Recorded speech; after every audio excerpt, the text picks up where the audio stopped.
Hello everyone.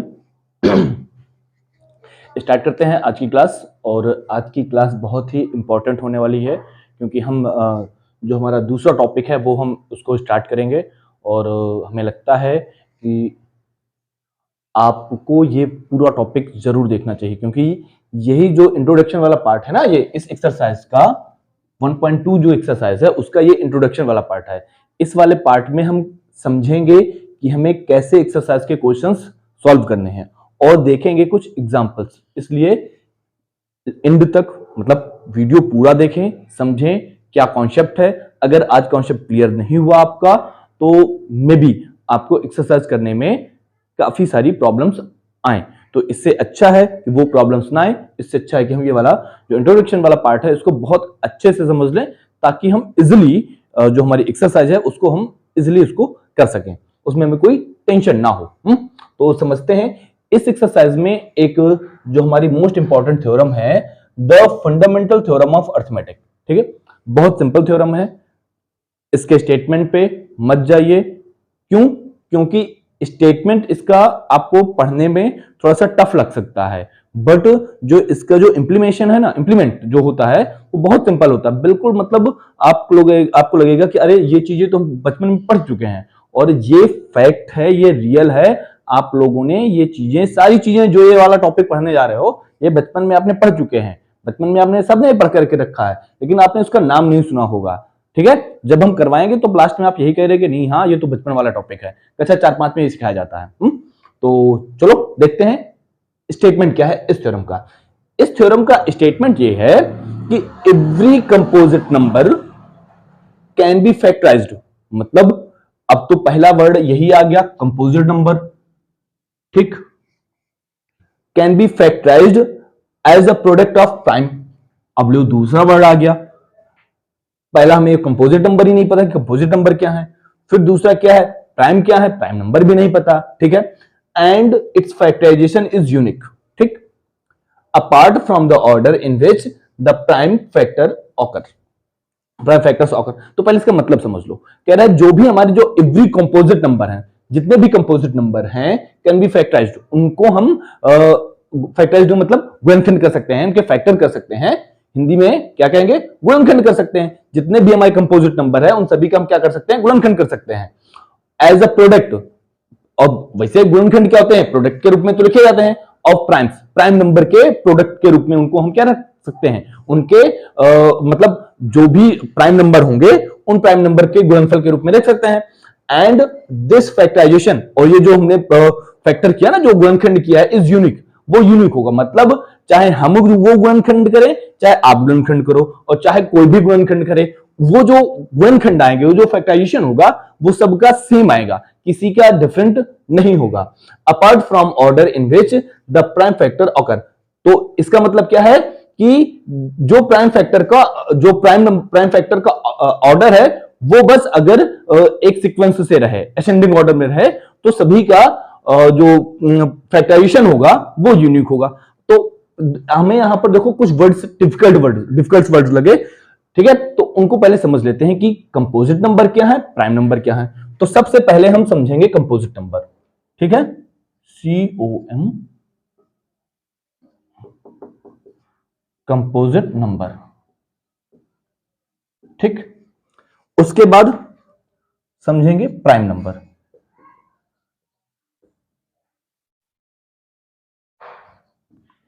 ठीक, अच्छा, composite number एक से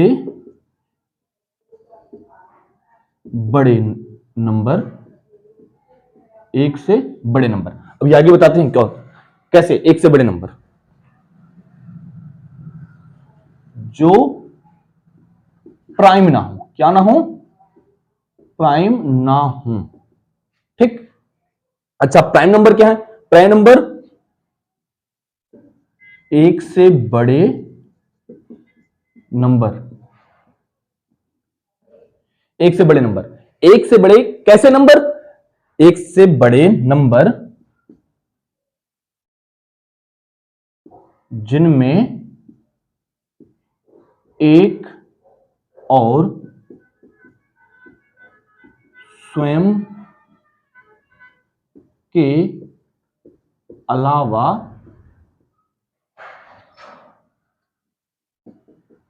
और किसी का भाग ना जाए।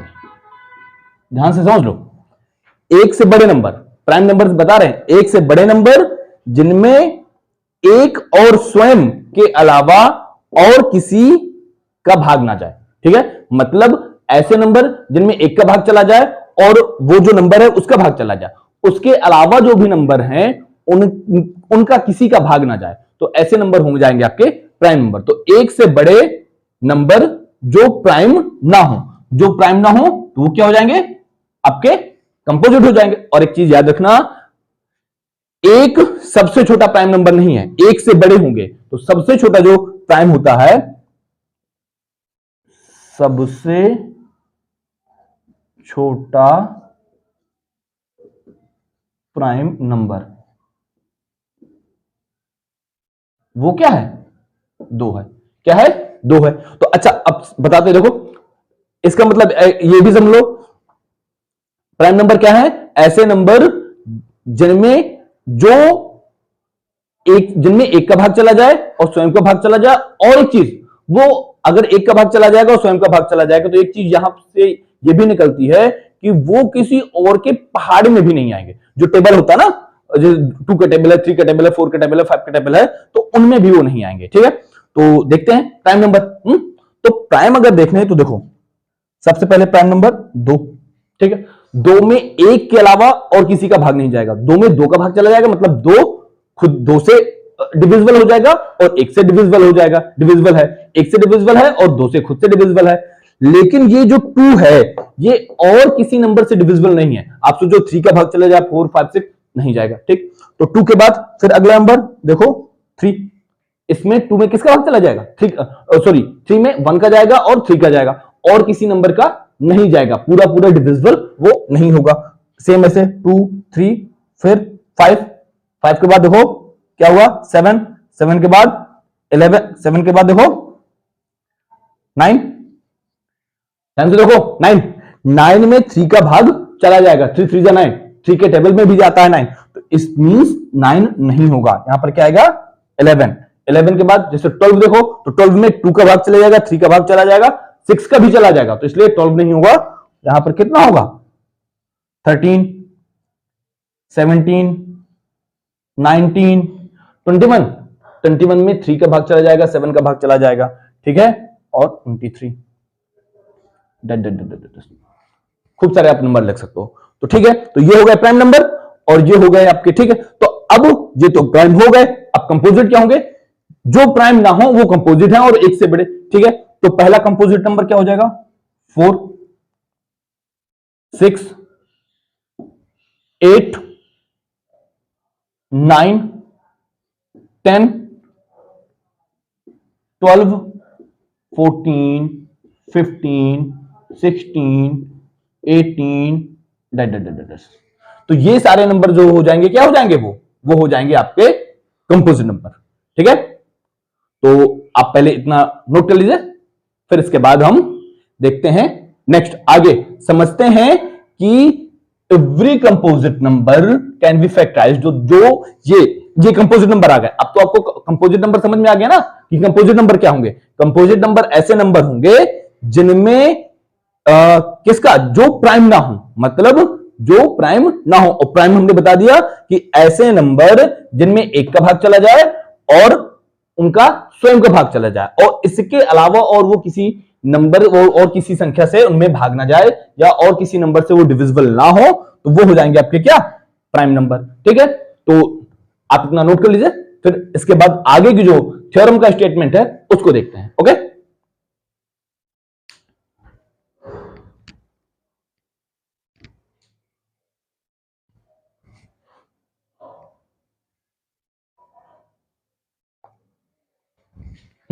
तो देखते हैं, हमने अभी समझा कंपोजिट नंबर, प्राइम नंबर।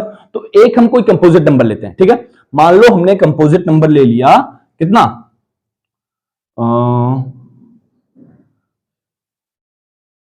ले लेते हैं 45 नहीं लेते हैं, आप कुछ भी ले सकते हैं, ऐसा नहीं 45 भी कंपोजिट है। हम ऐसा ले सोच रहे हैं ना कि जिसमें दो नंबर आ जाए, जैसे मान लो हम 36 लेते हैं, कितना 36 हमने एक ये कंपोजिट नंबर लिया हुआ, 36 कंपोजिट है। कैसे कंपोजिट है, इसमें देखो 2 से भी डिवाइड हो जा रहा है, ये 3 से भी डिवाइड हो रहा है, ठीक है, ये 6 से भी हो रहा है, ये 4 से भी हो रहा है, ये 9 से भी हो रहा है, ठीक है। तो देखो इसमें कितनी संख्याओं का भाग जा रहा है, इसमें ऐसा नहीं है कि इसमें 1 और सिर्फ इसी का बस भाग जा रहा है, तो ये कंपोजिट नंबर है, ठीक। ऐसे कंपोजिट नंबर आप आराम से तुरंत चेक कर सकते हो, यहाँ ये कंपोजिट है या प्राइम है, ठीक है। प्राइम में क्या होगा, जिसमें उसका खुद का भाग जाएगा और एक से भाग जाएगा, इसके अलावा और किसी नंबर का उसमें भाग जाएगा ही नहीं। तो 36 को देखें, इसके फैक्टर करते हैं, गुणनखंड, क्या करते हैं, गुणनखंड। अच्छा, गुणन करना शुरू करें, 2 से भाग, 2 से डिवाइड करें, 2 1 2, ठीक, एक बचा 16 हो गया, तो 2 8 16, ठीक है ना। फिर 2 से 2 नाम 18, ठीक। फिर 3 से 1, ठीक है। तो इसको कहते हैं फैक्टराइजेशन मेथड, ठीक। तो अगर हम 36 के फैक्टर लिखें, क्या लिखें, फैक्टर, तो फैक्टर क्या होंगे, 36 के गुणनखंड क्या होंगे, 2 इंटू 2 इंटू 3 इंटू 3, ठीक। एक तो ये हो गया। अगर ये हमने किया, ठीक, ये ऑर्डर किया, ये पूरा हो गया। अगर कोई दूसरे को अगर कहा जाए कि बेटा तुम भी 36 के करो, तो एक बच्चा कैसे 36 के करता है फैक्टर, ये देखो गुणनखंड, वो कहता है सर मुझे 2 से नहीं करना, मैं डायरेक्ट 3 से कर रहा हूं, 3 से किया उसने, ठीक है। और हाँ, याद रखना, फैक्टराइजेशन जब भी हम करते हैं, फैक्टर जब भी करते हैं, तो वो हमेशा हम प्राइम नंबर से लेकर के करते हैं, ठीक है, क्योंकि उसने कहा है कि factorised as the product of primes, primes का प्रोडक्ट होना चाहिए। ऐसा नहीं है कि आपने 9 से डिविजिबल, 9 से डिवाइड कर दिया, 18 से डिवाइड कर दिया, 9 और 18 नहीं, 9 और 18 ऑलरेडी कंपोजिट है, हमें करना किन नंबर से, प्राइम नंबर से, ठीक। 3 से किया तो 3 1 3, 3 2 6, फिर से 3 से किया, 3 4 12, फिर 2 से किया 2 से किया 1, ठीक। तो इसके कैसे देखो, तो यहां पर 36 के क्या निकलेंगे, इसमें हमने 36 के अगर देखें तो 3 इंटू 3 इंटू 2 इंटू 2, ठीक। इस तरह हुए, या ये कर सकते थे हम, यहां पर एक चीज और समझ लो,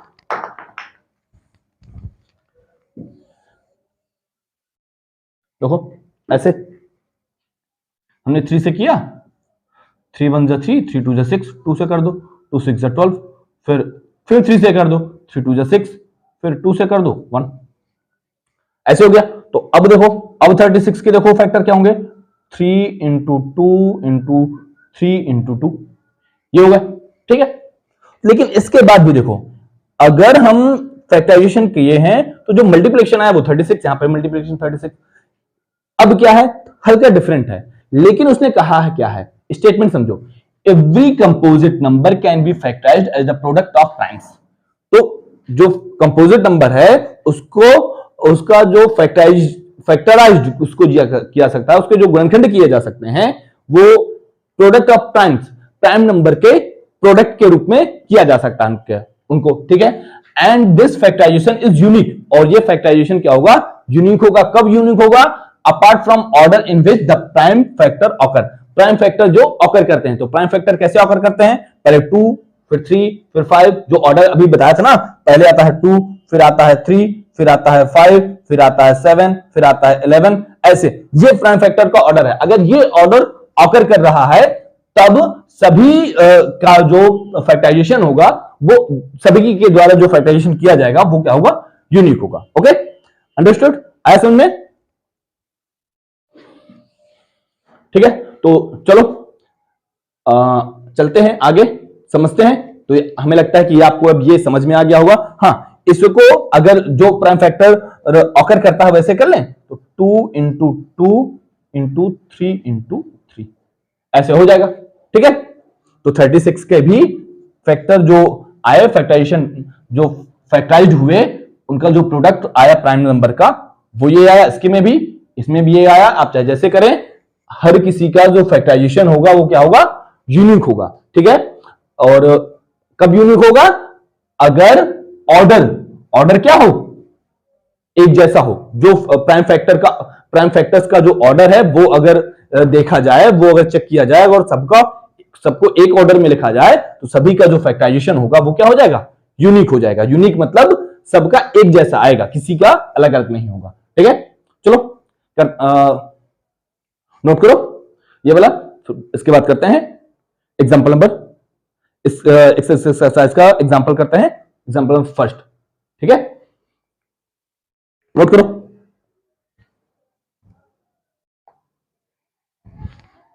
हाँ, तो देखते हैं नेक्स्ट एग्जांपल क्या है। कह रहा है consider the number 4 to power n। एक ऐसा आपको नंबर कंसीडर करना है जो किस फॉर्म पे हो, 4 की पावर n फॉर्म पे हो। मतलब 4 लिखा है, 4 और 4 की पावर n लगा हुआ है। ठीक है, where n is natural number. n क्या है वहां पर, n natural number. Natural number बता चुके हैं कि 1 2 3 4 5 6 इंडेफिनिट कहीं तक हो सकता है वो। ठीक है, number check whether there is any value of n। इसमें हमें करना क्या है कि हमें यहां पर n की कोई एक वैल्यू चेक करनी है। क्या हो सकती है, for which 4 to power n ends with digit 0। यानी कि हमें n की कोई एक ऐसी वैल्यू चेक करनी है जो जिसमें लास्ट में 0 आ जाए। मतलब n की हम कोई एक ऐसी वैल्यू रख दें जिससे यहां पर जब उसका भाई आए, मल्टीप्लाई करने के बाद आए तो लास्ट में हमें उसमें 0 मिले। मतलब कैसे, देखो बताते हैं, ध्यान रखो, सुनो इधर तो ध्यान से देखना। कह रहा है 4 टू पावर n, नंबर क्या है 4 टू पावर n, और n क्या है, n इज नेचुरल नंबर।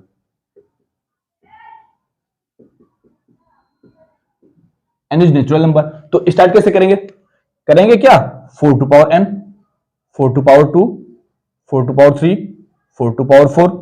अच्छा, 4 टू पावर 1 की वैल्यू क्या होगी 4, 4 टू पावर 2 मतलब 4 का स्क्वायर, तो 4 चौको 16, और 4 टू पावर 3 यानी 4 इंटू 4 इंटू 4, तो 4 चौको 16 चौको 64।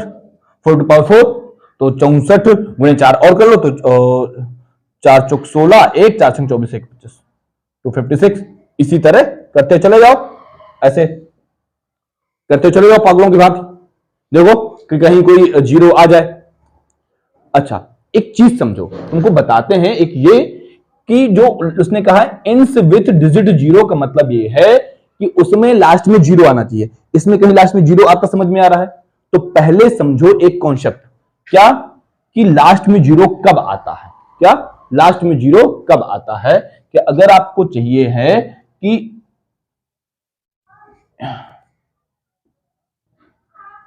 इंस विथ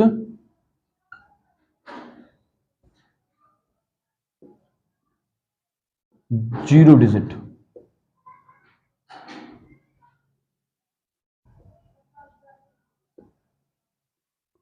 इंस विथ क्या है, 0 डिजिट।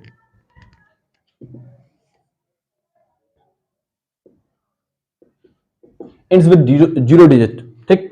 इंस विथ 0 डिजिट आता कब है, देखो 0 आएगा कब, 0 आपका तब आएगा जब आपके पास एक 2 हो और एक 5 हो।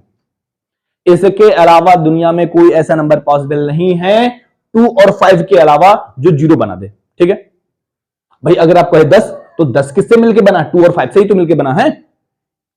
20 20 20 क्या फैक्टर करो, क्या होगा 2 इंटू 2 इंटू 5 भाई 4 5 20। ठीक है, तो मतलब जब तक आपके पास एटलीस्ट एक पेयर नहीं होगा 2 इंटू 5 का, तब तक आपके पास एक 0 नहीं होगा। यानी कि अगर हम चाहें तो इस तरह बता सकते हैं कि अगर हमें एक 0 चाहिए, क्या अगर हमें अंत में एक 0 चाहिए, अगर हमें अंत में एक 0 चाहिए तो हमें कम से कम एटलीस्ट 1 पेयर ऑफ 2 इंटू 5। ठीक, आपके पास अगर आपको अंत में किसी भी नंबर के अंत में अगर आपको 0 चाहिए है, जैसे मान लो एक कोई नंबर है 2 8 7 6 5 4 3, आपको अंत में कह रहा है अंत में 0 चाहिए, जैसे आपको यहां पर क्या चाहिए 0 चाहिए। ठीक है, तो ये 0 आएगा कब, ये 0 आएगा कब, अगर आपको एक 0 चाहिए है ये वाला, अगर शायद ना दिख रहा होगा यहां लिखते हैं, जैसे आपको 2 8 3 5 0, यहां पर लास्ट में एक जीरो आया ना, एक जीरो ये कब आया होगा, एक जीरो आया है कब, जब इसके जब आप गुणनखंड करेंगे तो उसमें आपको एक पेयर मिलेगा 2 × 5 के रूप में, मतलब एक 2 मिलेगा और एक 5 मिलेगा, तभी लास्ट में जीरो आएगा। ठीक है, अच्छा देखो और करके बताते हैं, जैसे 10 है, 10 को करो 2 × 5, 30 करो 30, 30 कैसे आएगा, आएगा 2 × 3 × 5, तो एक ये 2 है, एक ये 5 है, तभी तो जीरो आया है। अच्छा देखो क्या, जैसे मान लो 100, मान लो 100, 100 कब आएगा, अरे भाई 100 कब आएगा, 25 चौक 100, 25 चौक 100, यानी कि 2 × 2 × 5 × 5। भाई देखो एक पेयर ये हो गया 2 × 5 का, अरे अरेंज करके लिख लो 2 × 5 × 2 × 5, तो एक पेयर ये हो गया, एक पेयर ये हो गया। इस क्वेश्चन को समझाने के लिए इतना डिटेल बता रहे हैं कि अगर आपको लास्ट में 2 जीरो चाहिए, मतलब अंत किसी संख्या के अंत में 2 जीरो आ जाए, तो उसके लिए आपको क्या चाहिए कि एक आपका जोड़ा हो 2 × 5 का और एक और पेयर हो 2 × 5 का, तब आपके लास्ट में 2 जीरो आएंगे। तो अगर आपको अंत में एक जीरो चाहिए है तो होना चाहिए आपके पास एटलीस्ट 1 पेयर ऑफ 2 × 5।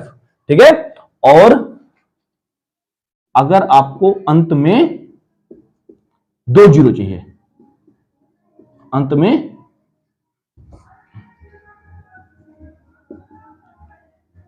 2 जीरो चाहिए, तो क्या होगा, एटलीस्ट 2 पेयर ऑफ 2 × 5, ऐसे देखो कैसे 2 × 5 × 2 × 5। अगर आप कोई आपसे कह दे कि भैया अगर लास्ट में हमें चाहिए है 10 जीरो, तो आपके पास 10 पेयर हो, किसके 10 पेयर हो, 2 × 5 के, मतलब इस तरह अगर इसको देखो इस तरह अरेंज करके लिखो, 2 कितनी बार आया, 2 बार, तो इसको हम लिख सकते हैं 2 की पावर 2 × 5 कितनी बार आया, 2 बार, तो 5 × 5 की पावर 2। इसका मतलब ये है कि आपको कम से कम अगर आपको चाहिए कि हमारी कोई एक ऐसी संख्या हो जिसमें 10 जीरो हो, अंत में कितने जीरो हो, 10 जीरो, तो 10 जीरो के लिए क्या कि 2 और 5 के 10 पेयर हो, कम से कम कितने पेयर हो, 10 पेयर हो, यानी कि 2 10 बार आए और 5 भी 10 बार आए, तब आपके पास लास्ट में 10 जीरो आएंगे।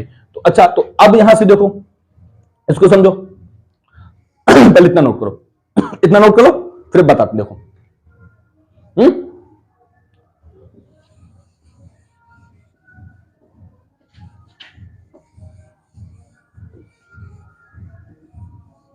देखो ये क्या है, 4 पावर n है। अब इसको थोड़ा सा समझते हैं, 4 टू पावर n है, तो इसको हम कैसे लिख सकते हैं, 2 × 2 की पावर n, इस तरह लिख सकते हैं 2 × 2 की पावर n। अच्छा अगर इसको हम 2 × 2 की पावर n लिख सकते हैं, तो 2 × 2 की पावर n, अच्छा इसको क्या लिख सकते हैं, 2 की पावर 2 की होल पावर n, ठीक, और इसको क्या लिख सकते हैं, 2 की पावर 2n। अब आप n की कोई भी वैल्यू रख दो, क्या यहां पर 2 × 5 है, कहीं 5 मिलेगा आपको, नहीं मिलेगा भाई, n की वैल्यू 1 2 3 4 5 कुछ भी रखोगे, अगर 5 भी रख दोगे तो इसका मतलब है कि आपको 2 का 10 टाइम्स मल्टीप्लाई करना है और 2 का अकेले आप 10 नहीं, आप चाहे 1000 बार मल्टीप्लाई कर लो तो भी लास्ट में जीरो नहीं आएगा। ठीक है, तो अगर आपके पास यहां पर 5 नहीं होगा, जब तक ये 2 × 5 के फॉर्म में नहीं आएगा, आपको कम से कम एक पेयर 2 × 5 का नहीं मिलेगा, तब तक आपका लास्ट डिजिट जो होगा, अंत वाली संख्या होगी, वहां पर जीरो नहीं आएगा। ओके, इसके बाद देखते हैं क्या कि अगर मान लो जो संख्या है ये 4 टू पावर n लिखी हुई है, अगर ये यहां पर मान लो, तो इसका मतलब क्या है कि we have no pair, we have no एटलीस्ट 1 पेयर ऑफ 2 × 5, यहां लिखेंगे here we have no pair of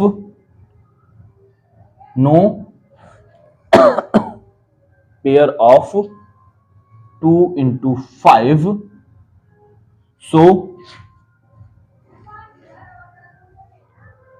there is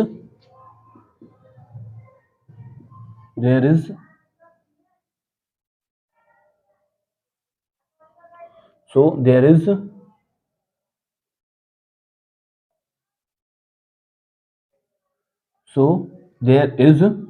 no value of n exist. n की कोई भी वैल्यू एग्जिस्ट नहीं करेगी या n की कोई भी वैल्यू नहीं होगी. ओके, ठीक है. So there is no value of n. n की कोई भी वैल्यू नहीं होगी, इतना भी लिख दो. ठीक है, तो नोट करो, करते हैं, चलते हैं नेक्स्ट क्वेश्चन पे.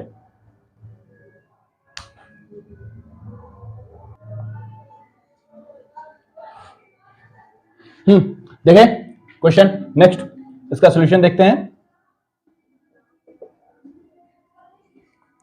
इसका सॉल्यूशन क्या है? देखो, कह रहा है find the LCM and HCF of 6 and 20 by the prime factorisation method.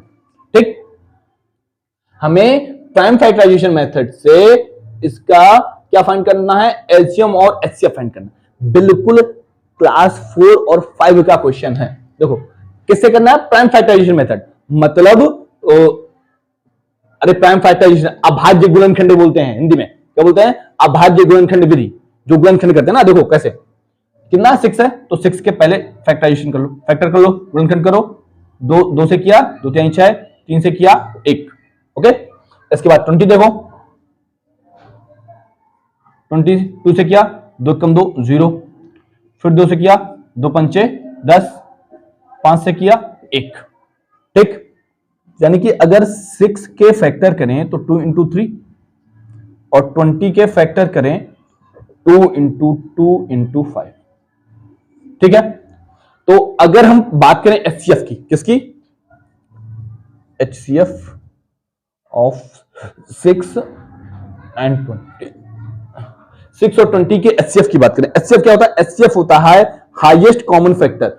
सबसे ज्यादा जो चीजें कॉमन हो. क्या? सबसे ज्यादा जो चीजें कॉमन हो, जो फैक्टर कॉमन हो सबसे. देखो इनमें एक ये बस कॉमन है.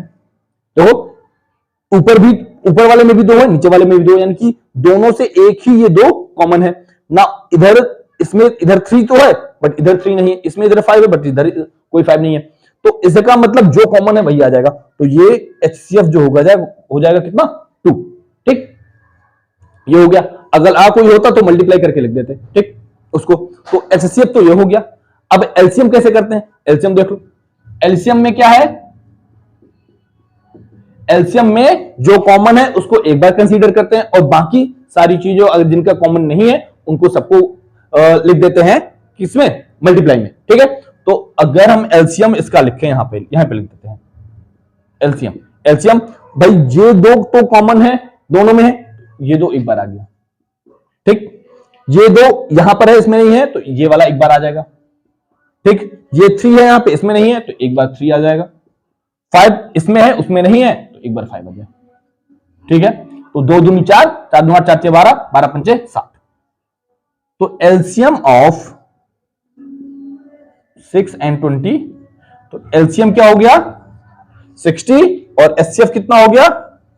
2. ठीक, एक चीज बताते हैं, अगर आप लोगों को याद हो कक्षा 4-5 में एक फॉर्मूला बताया जाता है, हिंदी मीडियम वाले को पहले बता दें. अगर आपके पास 2 संख्याएं 2 नंबर हैं, ठीक है, तो उनका जो मल्टीप्लिकेशन होगा, जो प्रोडक्ट होगा वो किसके इक्वल होगा? उन दोनों के एलसीएम और एचसीएफ के प्रोडक्ट के इक्वल होगा. कैसे? कि अगर हमारे पास ए और बी 2 नंबर हो, ठीक है, तो वो किसके इक्वल होगा? HCF of a into b multiplication of LCM of a into b. ये फॉर्मूला होता है. क्या? अब आपने कह दिया कैसे? ऐसे कैसे? तो देखो इसको हम क्या कर सकते हैं? प्रूफ कर सकते हैं. देखो हमारे पास अभी हमने 2 नंबर लिए थे 6 और 20. ठीक है, तो 6 into 20 रख दो यहां. एचसीएफ क्या आया था? ए और बी का 6 और 20 का, ये आया था 2, तो हमने यहां पर रख दिया कितना? 2. और एलसीएम कितना आया था 60, तो इनको मल्टीप्लाई करो, 6 दूनी 12 120 और इधर 6 दूनी 12 120, हो गया ना इक्वल। तो ये वाला है कि अगर आपके पास if we have any two positive integer, ठीक है, तो उनका जो एचसीएफ होगा और उनका एलसीएम, दोनों नंबर्स का जो मल्टीप्लिकेशन होगा वो किसके इक्वल होगा, उनके एचसीएफ और उनके एलसीएम के इक्वल होगा। ओके, तो इसको आप नोट करिए, ये वाला क्वेश्चन करते हैं। अगला एग्जांपल नंबर 7, ये एग्जांपल नंबर 6 है बुक के अकॉर्डिंग, ठीक है, और हमने एग्जांपल नंबर 2 करवाया है इस एक्सरसाइज का, तो करते हैं इसके बाद नेक्स्ट एग्जांपल। नोट करिए क्वेश्चन जब तक।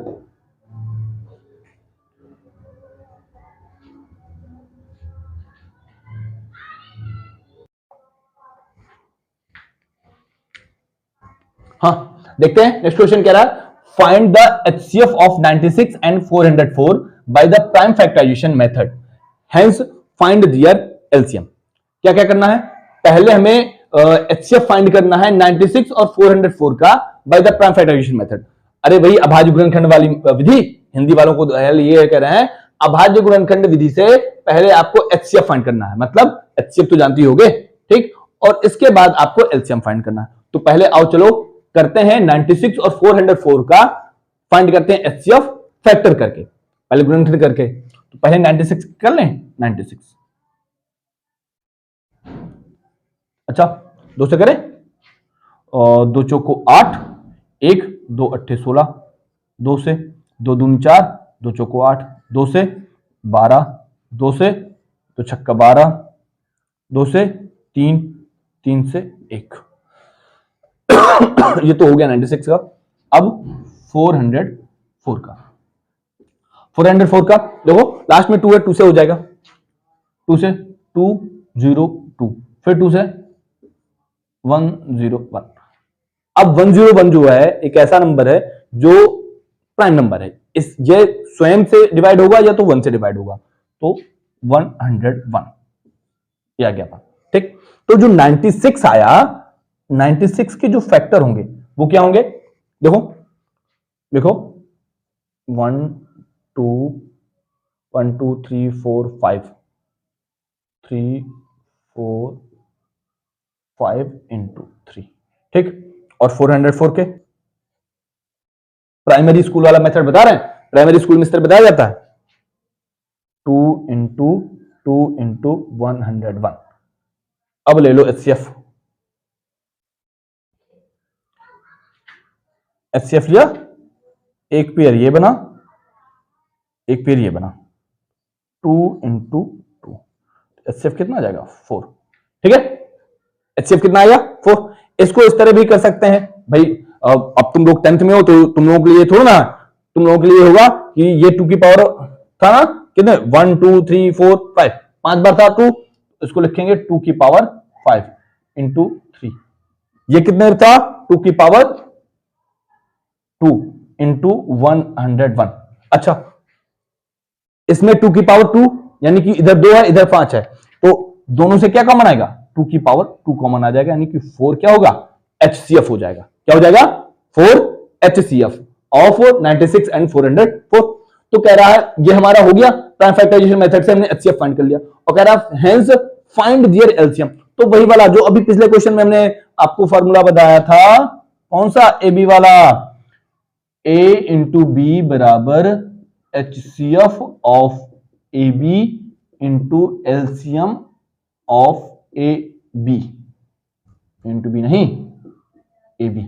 ओके, तो हमें मालूम है दोनों नंबर पता है, पहला नंबर 96 इंटू 404, एचसीएफ कितना आया है रख दो 4, एलसीएम फाइंड करना है, एलसीएम ऑफ ए बी। हमें क्या फाइंड करना है, LCM of A B find करना है, तो ये क्या होता है, ये 4 नीचे आ जाएगा, तो LCM of A comma B is equal to 96 into 404 upon 4 divide कर दो 101, 96 मल्टीप्लाई 101, मल्टीप्लाई कर लो, अरे एक बार करो करो, तो 6 9 और 6 हो जाएगा इतना, ठीक है। तो एक और मेथड बता सकते हैं क्या, इस तरह इसको और कर सकते हो, कैसे, अब बड़े बच्चे हो गए हो ना, तो इसलिए कैसे करेंगे, 101 को लिख सकते हैं 100 प्लस 1, तो एक बार करेंगे तो 9600 प्लस 96 ऐड कर दो तो 9696, ये हो गया आपका एलसीएम ऑफ, नंबर लिखना चाहोगे, 96 एंड 404, हो गया। चलो नोट करो, इसके बाद करते हैं नेक्स्ट एग्जांपल, लास्ट। और हां, एक चीज और क्लियर कर दें, देखो एक चीज और क्लियर कर दें, अभी आपके पास यहां पर 2 नंबर है ना, ठीक है, कभी भी गलती मत कर देना कि आप ये सोचो कि आपके पास 3 नंबर हो जाएं, तो तीन नंबर हो तो a into B into C बराबर HCF of A B C into LCM of A B C, ये नहीं होता, ये गलत है, याद रखना। अभी देखो नेक्स्ट क्वेश्चन में इसी चीज को आपको प्रूफ करके दिखाएंगे कि ऐसा पॉसिबल नहीं होता है। तो नोट करो जब तक, इसके बाद करते हैं नेक्स्ट क्वेश्चन।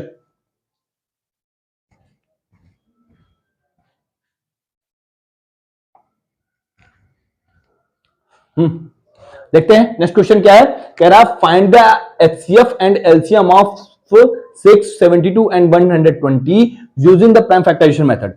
6, 72 और 120 का आपको एचसीएफ और एलसीएम फाइंड करना है प्राइम फैक्टराइजेशन मेथड, वही गुणनखंड करके, ठीक है। तो देखो करते हैं 6 के फैक्टर कर ले, सबसे पहले 2 से किया 2 3 6, 3 से किया 1, इसके बाद 72 72 के करें, 2 से किया 2 3 6 1, 2 छक्का 12, 2 से किया 2 कम 2 और 2 8 16, 2 से किया 2 9 18, 3 से किया 3, 3 से किया 1, इसके बाद 120 के कर लेते हैं, 2 से किया 2 छक्का 12 60, 2 से किया 30, 2 से किया 15, 3 से किया 5, 5 से किया 1, ठीक। यहां पर एचसीएफ किए देते हैं, ऊपर उस तरफ एलसीएम कर देंगे, तो एचसीएफ ऑफ 6, 72 एंड 120, कैसे, देखो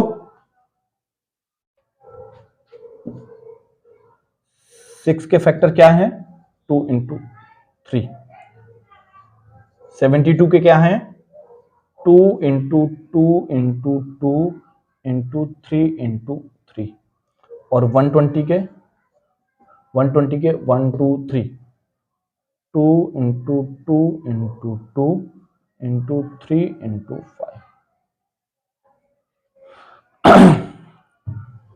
देखो एक ये कॉमन है और एक ये कॉमन है, यानी कि 2 इंटू 3 बराबर 6, तो एचसीएफ इनका क्या आया, 6 आया। बाकी और देखो कोई कॉमन नहीं है, इसमें 2 और 3 है, 2 3 इसमें भी है, 5 इन दोनों में नहीं है, इसलिए 2 इंटू 3 आया, एचसीएफ आया। अब इसके बाद एलसीएम देख लो, एलसीएम